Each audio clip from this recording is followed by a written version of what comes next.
स्वागत है आप सभी का मूर्ति नॉलेज में। और आज हम लोग शुरू करने वाले हैं लगान।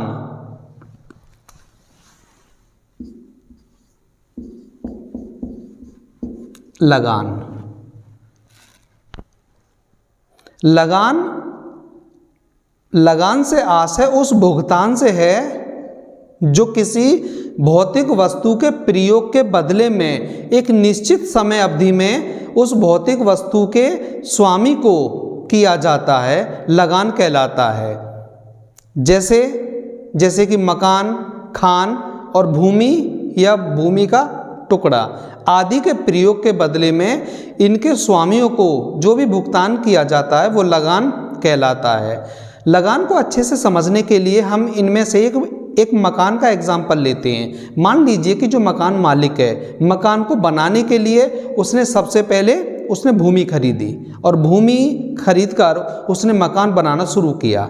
जो पैसा पूंजी उसके पास था वो उसमें लगा दिया। उसके बाद मकान कंप्लीट नहीं हुआ तो फिर उसने बाहर से ब्याज पर पैसा लिया और मकान में लगाया और मकान कंप्लीट हुआ। उस मकान को बनाने में जो भी पैसा, पूंजी, त्याग, मेहनत, संघर्ष जो भी लगा, लेकिन मकान बनकर तैयार हो गया। अब उस मकान मालिक ने सोचा कि क्यों ना इसे रेंट पर उठा दिया जाए और उस मकान को मकान मालिक रेंट पर उठा देता है। उस मकान में जो भी रेंट पर रहने वाले लोग हैं, अब उस मकान के प्रयोग के बदले में जो भी उस मकान मालिक को भुगतान किया जाता है वही लगान कहलाता है। अब बात करते हैं हम लोग लगान के प्रकारों के बारे में।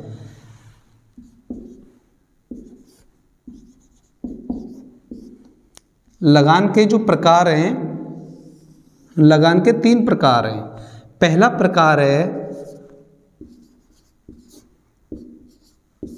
कुल लगान,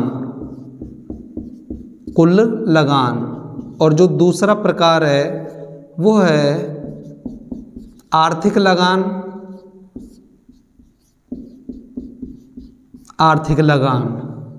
और जो तीसरा प्रकार है वो है ठेके का लगान।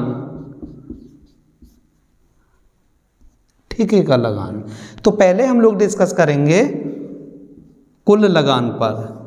जो कुल लगान है, कुल लगान में आर्थिक लगान भी शामिल रहता है और आर्थिक लगान के अलावा कुल लगान में कुछ अन्य तत्व भी शामिल रहते हैं। जैसे भूमि सुधार के लिए पूंजी पर ब्याज, और दूसरा भूमि मैनेजमेंट का व्यय, और तीसरा भूमि के प्रयोग के बदले में किया जाने वाला भुगतान आदि तत्व भी कुल लगान में शामिल रहते हैं। दूसरा है आर्थिक लगान। आर्थिक लगान को शुद्ध लगान भी कहा जाता है। शुद्ध लगान इसलिए कहा जाता है कि आर्थिक लगान केवल और केवल भूमि के प्रयोग के बदले में ही लिया जाता है। और जो तीसरा है ठेके का लगान, यह भूस्वामी और काश्तकार दोनों के मध्य समझौते के द्वारा तय होता है। अर्थात जो ठेके का लगान है यह 2 पक्षों के मध्य समझौते पर निर्भर करता है। तो ये था आज लगान और लगान के प्रकार।